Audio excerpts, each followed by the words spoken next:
Amici e amiche di Sicilia Magazine, fino al 15 novembre presso Sicilia Fiera vi aspetta Ristoro Hotel Sicilia, la fiera B2B dedicata agli addetti del settore ristorazione, gelateria, pasticceria e tanto altro. Venite con me.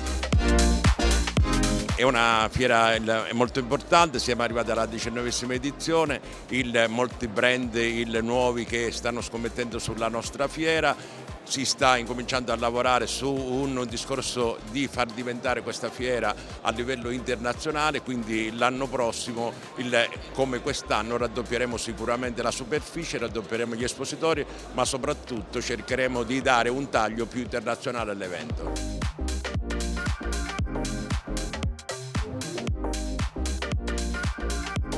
Come azienda completamente italiana con sede a Padova noi ci occupiamo di produzione e commercializzazione di forni e da 19 anni partecipiamo a RHS, non siamo mai mancati perché è una piazza importante, comunque ospita tantissima parte della Sicilia su ciò che è il settore Horeca e noi ci focalizziamo su quel settore. Per noi è molto importante avere un contatto diretto con i nostri distributori e con i nostri utilizzatori professionali, in particolare nell'area sud dell'Italia.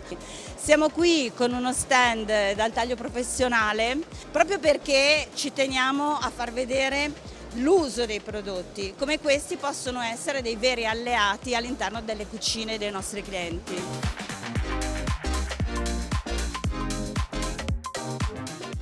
Per noi è di fondamentale importanza essere presenti a RHS qui a Catania perché crediamo non solo in questa manifestazione ma in tutti coloro che stanno costruendo questo progetto oggi e per il futuro. È un progetto sicuramente che favorisce non solo la Sicilia, la Calabria e le regioni del sud Italia, ma può favorire tantissimo tutto il bacino del Mediterraneo. Crediamo in questo e lavoriamo perché possano venire tanti operatori del settore in questa fiera.